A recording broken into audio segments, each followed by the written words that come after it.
Light को जाना पड़ेगा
जिनके कदमों में अल्लाह ने जन्नत रखी, जिनके सदके से एक जिंदगी है मिली, जिनके बारे दुआएं नमाजों में है, मर्तबे जिनके वादे हदीसों में है, उसका दरवाजा जन्नत को जिनको कहा, ओ जिन्होंने हमारे लिए सब सहा।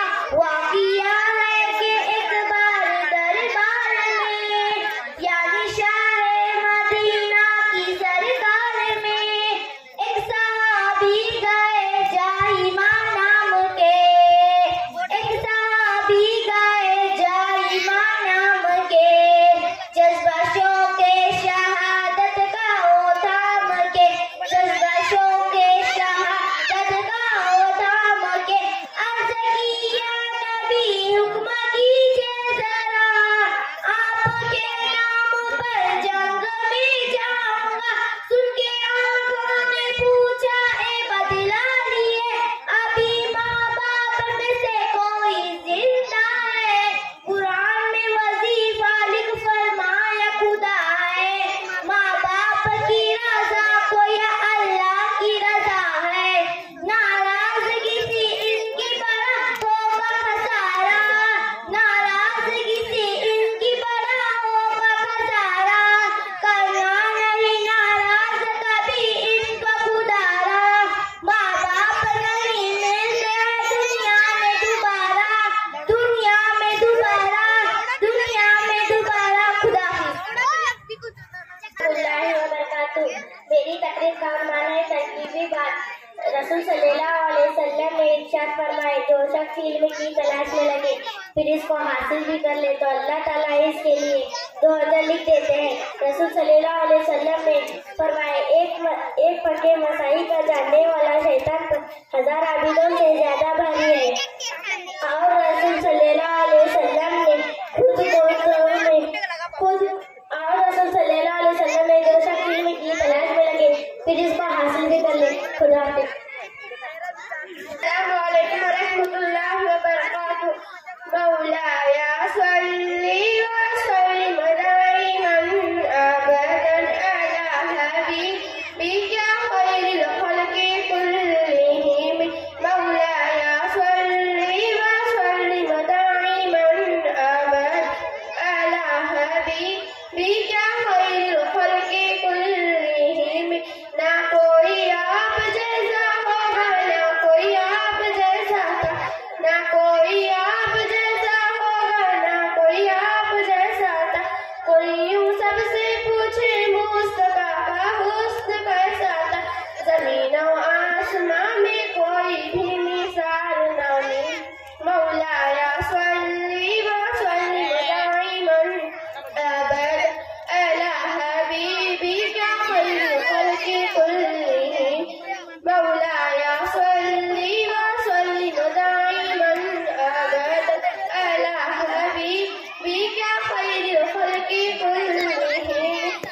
दलीले जिंदगी वो है, कमाले बंदगी वो है, दलीले जिंदगी वो है, कमाले बंदगी वो है। कोई भी दोष में बराजे आदमी वो है, वही तो दीन दुनिया है जो बातें अपना है। मौलाया सल्ली व सल्लिम दाइमन अबद अला हबीबिका खैरिल खल्क़ि कुल्लिहिम। मौलाया सल्ली व सल्लिम दाइमन अबदन अला हबीबिका खैरिल खल्क़ि कुल्लिहिम। खुदा हाफिज़।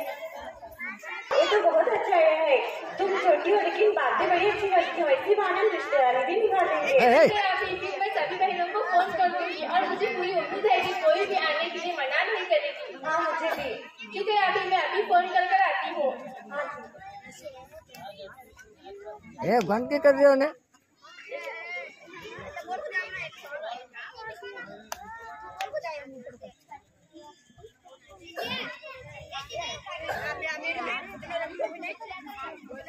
चालू करिए।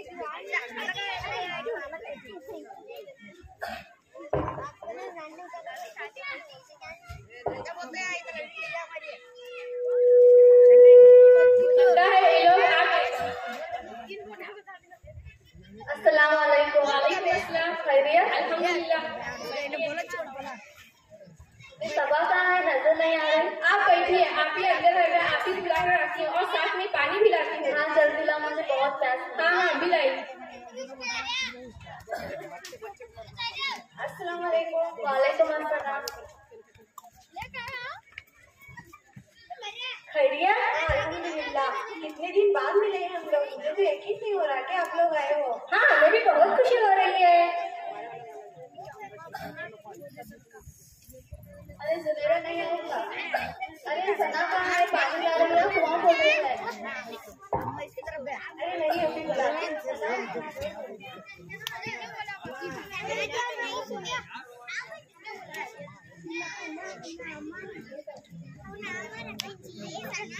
अरे जुबैरा कहाँ है? काफी देर हो गई नहीं आई। अरे हाँ, इसलिए मजलिस में खामोशी है, वरना जुबैरा की बातें क्या करें। हाँ बिल्कुल। अरे जुबना अपनी सेहत का ख्याल नहीं रख रही है, कितनी दुखी हो गई हो। आपके खाने पीने पर ध्यान ही नहीं देती, पूरा दिन पढ़ाई करती रहती है। अरे नहीं, ऐसी कोई बात नहीं है। खाना कहाँ है? वो बाहर गई है टीचर के साथ। अस्सलाम वालेकुम। अस्सलाम वालेकुम। वालेकुम अस्सलाम। अरे इतनी देर क्यों कर दी? और 2 सलाम क्यों? मजलिस में 1 सलाम तो सबके लिए काफी होता है। हाँ मुझे पता है अम्मी, 1 सलाम तो मेरा आप सबको है और 1 सलाम आपकी सहेली इरम की तरफ से आते हैं, उसी की तरफ गई थी, सोचा उसे भी साथ लेते आऊँ। फिर क्या हुआ? वो आई नहीं? सब खैरियत से है?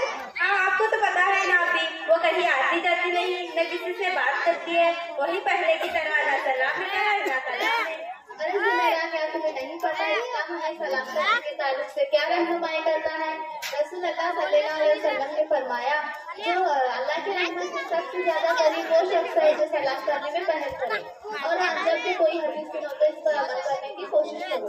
हाँ इंशाल्लाह मैं इस पर अमल करने की कोशिश करूँगी। हाँ इरम खामोश तबीयत के लिए। अरे सनाफी, मैं आपसे एक बात पूछना ही भूल गई। आपके पड़ोस में जो खाली दफ्तर रहते थे, उनके घर पर लॉक है, क्या वो उनके बेटों के पास गए हैं? अरे तुम्हें नहीं पता, इनका तो 1 महीना पहले ही इंतकाल हो चुका है। इन्ना लिल्लाहि व इन्ना इलैहि राजिऊन। अरे हाँ, उनके बेटे बाहर रहते थे ना। हाँ बेचारे बहुत बीमार रहते थे, कोई औलाद की खिदमत भी नहीं करती थी, यही छोड़ गए थे इनके।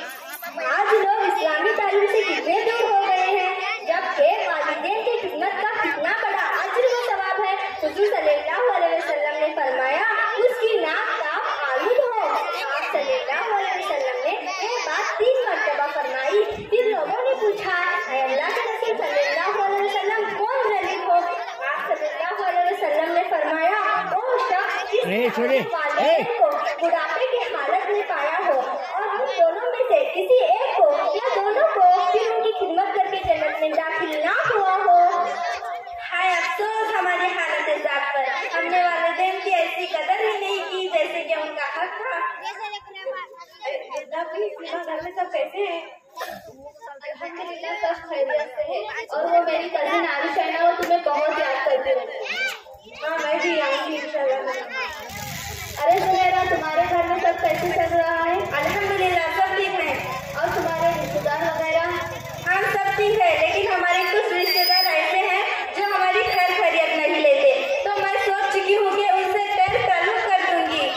अरे ये तो गलत बात है। क्या तुम इस हदीस का इल्म है कि एक आदमी हुजूर सल्लल्लाहु अलैहि वसल्लम के पास आया और कहा, ए अल्लाह के रसूल सल्लल्लाहु अलैहि वसल्लम, मेरे कुछ रिश्तेदार हैं जिनके हुक्म मैं अदा करता हूँ, लेकिन वो मेरे हुक्म अदा नहीं करते।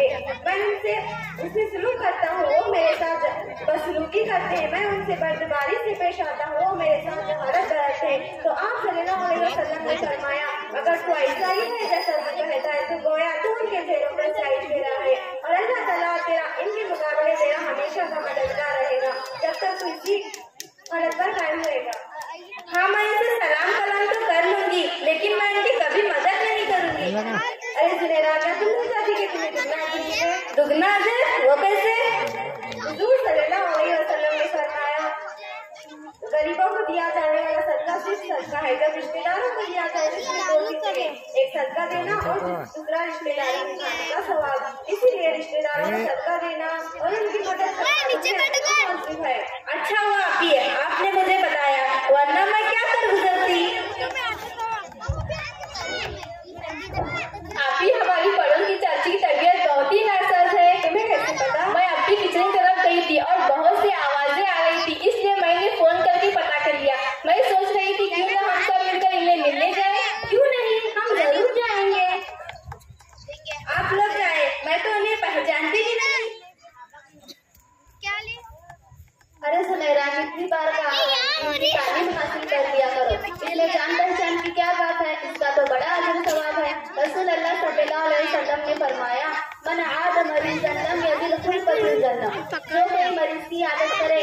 के ताज़ा फलों को चुनने में मसरूफ होता है। और एक दूसरी रिवायत में रसूल अल्लाह सल्लल्लाहु अलैहि वसल्लम ने फरमाया, जिस किसी ने कोई मरीज की आदत की या कोई बीवी भाई की मुलाकात की तो एक मुनादी करने वाला उसको निदा देता है तो अच्छा हो गया और तेरा चलना अच्छा हो गया और तूने अपनी जगह जन्नत में बना दिया। और एक हदीस में आता है, जो कोई मरीजों की इयादत करता है वापिस आने तक अल्लाह की रहमत में रहता है, पर जब वो मरीजों के पास बैठ जाता है तो अल्लाह की रहमत में डूब जाता है। इसलिए हमें भी चाहिए कि मरीजों की इयादत करें। इसी तरह पड़ोसियों की हम पर हुई कई हुकूक हैं। एक रिवायत में आता है कि जिब्राइल अलैहिस्सलाम आप सल्लल्लाहु अलैहि वसल्लम के हुकूक के ताल्लुक से इतनी ताकीद करते थे कि आप सल्लल्लाहु अलैहि वसल्लम गुमान करने लगे कि कहीं पड़ोसियों को भी विरासत में हिस्सा देना पड़ेगा। इसीलिए हमें पड़ोसियों की हुकूक अदा करनी चाहिए। मुझे पड़ोसियों के साथ उससे सलूक करने के ताल्लुक से एक हदीस याद आई कि एक आदमी आप सल्लल्लाहु अलैहि वसल्लम के पास आया और कहा, एक औरत है जो बहुत ज्यादा इबादत करती है लेकिन अपने पड़ोसियों से झगड़ती है। तो आप सल्लल्लाहु अलैहि वसल्लम ने फरमाया, वो औरत जहन्नम में जाएगी। उस आदमी ने फिर कहा, एक और औरत है जो कम इबादत करती है, सदका करती है लेकिन अपने पड़ोसियों से नहीं झगड़ती। तो आप सल्लल्लाहु अलैहि वसल्लम ने फरमाया, वो औरत जन्नत में जाएगी। इसीलिए हमें भी अपने पड़ोसियों के साथ उसमें सलूक करना चाहिए। अल्हम्दुलिल्लाह, आज हमने कितनी अच्छी बातें सीखी। फिर जब मिलेंगे तब भी ऐसी ही बातें सीखेंगे इंशाअल्लाह। हम लोग मस्जिद से बैठते हैं तो ज्यादातर अपना वक्त इबादतों में जाया करते हैं। अल्लाह के फजल से हमने अपना वक्त कितनी अच्छी बातों में सर्व किया। अल्हम्दुलिल्लाह। चलो मस्जिद के कफारी की दुआ कर लेते हैं। मजलिस के कफारी की दुआ, वो क्यों?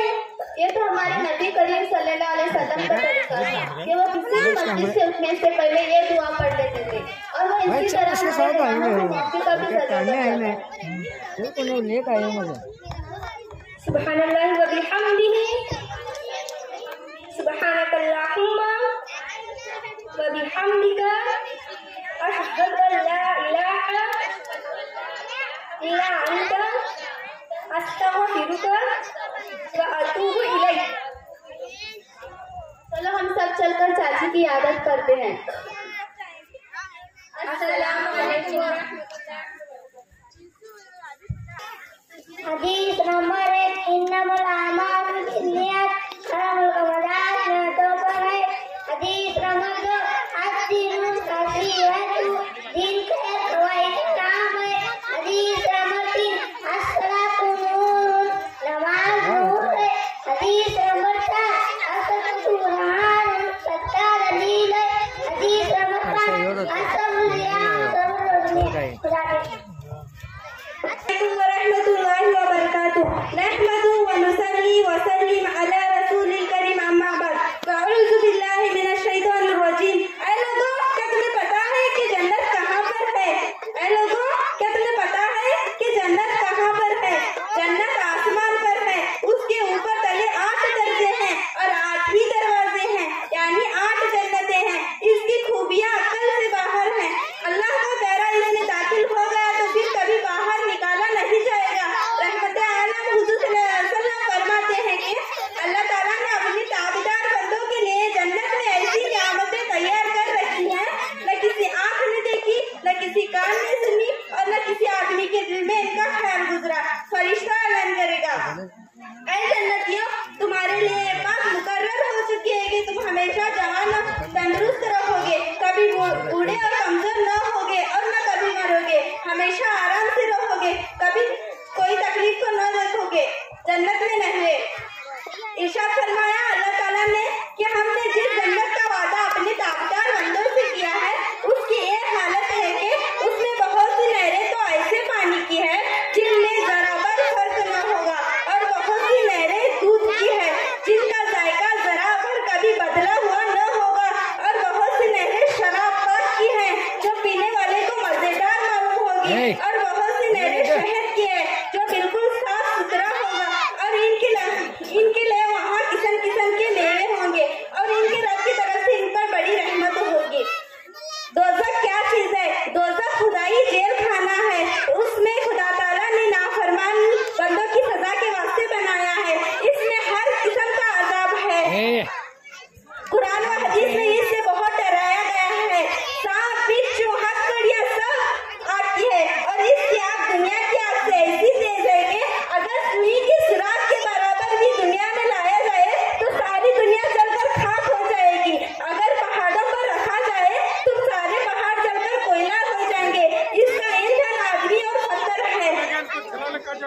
इसका ईंधन आदमी और पत्थर है।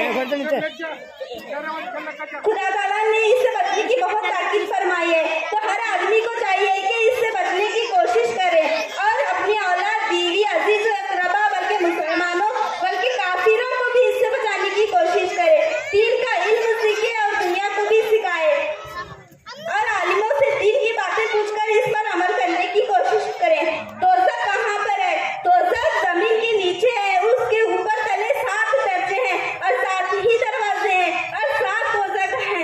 इसमें हर किस्म के नाफरमानों के लिए दर्जा अलग अलग है। इसके दरवाजे इतने बड़े हैं कि एक दरवाजे से दूसरे दरवाजे तक 70 बरस की राह है और एक दोज़ख दूसरी दोज़ख से तेजी में 70 हिस्से ज्यादा तेज है और इसकी गहराई इतनी है कि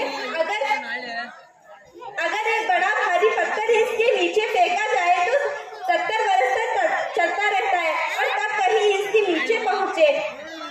इरशाद फरमाया अल्लाह ताला ने, जब दोज़ख को कयामत के मैदान में लाया जाएगा तो इसके 70 बाजू होंगे और हर एक बाजू को 70,000 फरिश्ते पकड़े हुए होंगे और वो एक ऐसी चीख मारेगी कि सब डर जाए, सब इंसान, जिन व इंसान, फरिश्ते, नबी और रसूल सब डर जाएंगे और सब नफ्सी नफ्सी पुकार उठेंगे और सब नफ्सी नफ्सी पुकार उठेंगे, यानी ऐ अल्लाह मेरी जान को दोज़ख से बचा, यानी ऐ अल्लाह मेरी जान को दोज़ख से बचा।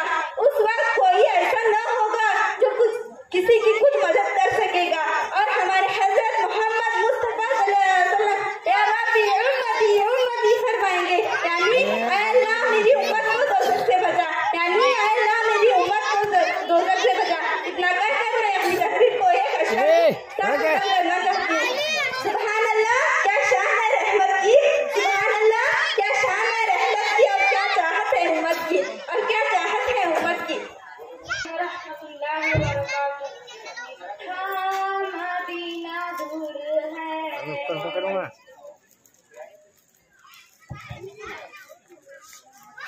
मिठा मदीना दूर है, जाना हमें जरूर है, छोड़ फिक्रे दुनिया की,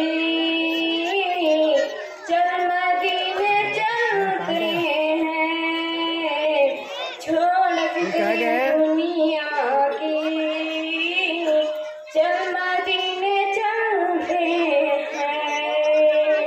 मुस्तफा मुस्तफा गुलामों की किस्मतें बदलती हैं, मुस्तफा मुस्तफा गुलामों की किस्मतें बदलती हैं।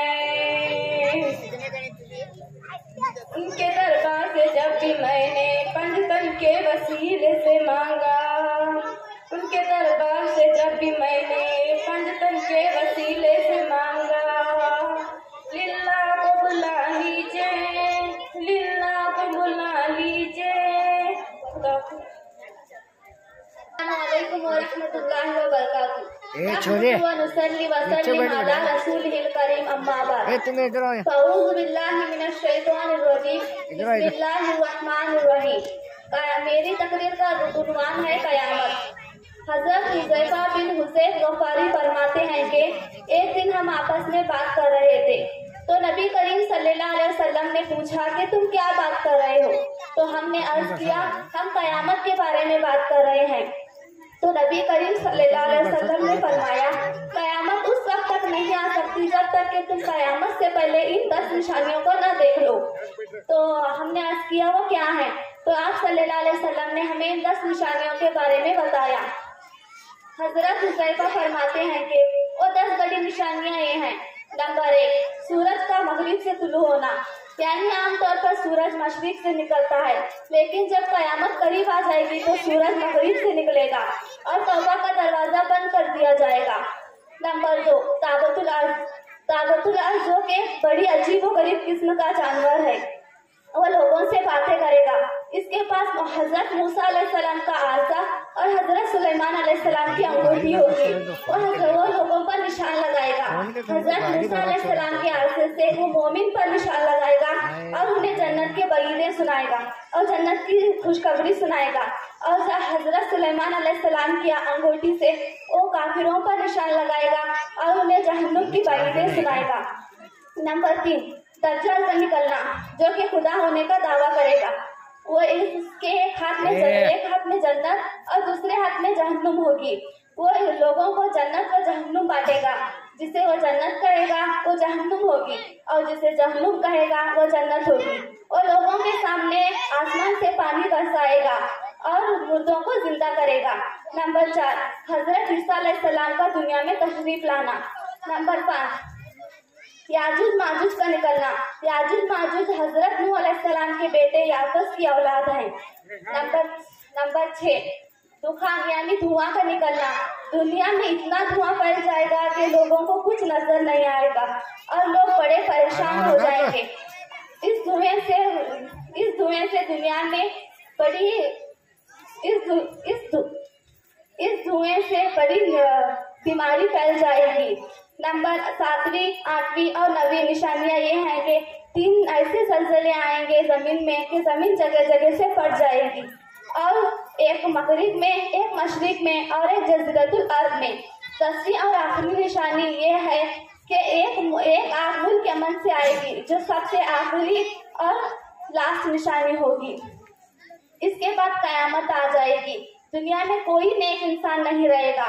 जब सूरज लपेट लिया जाएगा और जब तारे बेनूर हो जाएंगे और जब पहाड़ जलाए जाएंगे और जब दोज़ख की आग भड़काई जाएगी और जब रूहें जिस्मों से मिला दी जाएंगी और जब उस बच्ची से जो जिंदा दफना दी गई हो पूछा जाएगा कि वो किस गुनाह के सबब कत्ल कर दी गई और जब परदिश करीब लाया जाएगा तो कयामत आ जाएगी और हर शख्स मालूम कर लेगा कि वो क्या लेकर आया है। मैं छोटी इस तकरीर को एक अशआर से खत्म करना चाहूँगी। कुछ ना पूछो तुम्हें मुझसे कि कब कयामत होगी, कुछ ना पूछो तुम्हें मुझसे कि कब कयामत होगी। खत्म होगी इबादत तो कयामत होगी। दीन जज्बा न रहेगा न तिलावत होगी। दीन जज्बा न रहेगा न तिलावत होगी। बंदगी दिल से ना होगी तो कयामत होगी। खुदा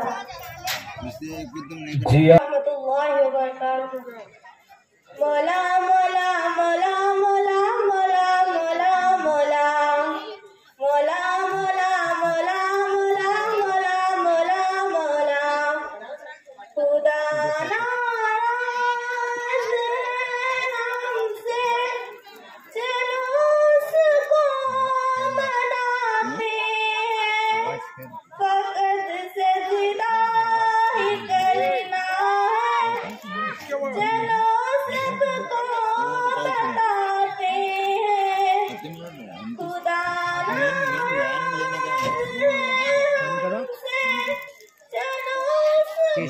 दिखेगा 30 सेकंड 30 मिनट कंटिन्यू के लिए मैं आपको छोड़ूंगा और ये कार्ड का हफ्ते चार्जिंग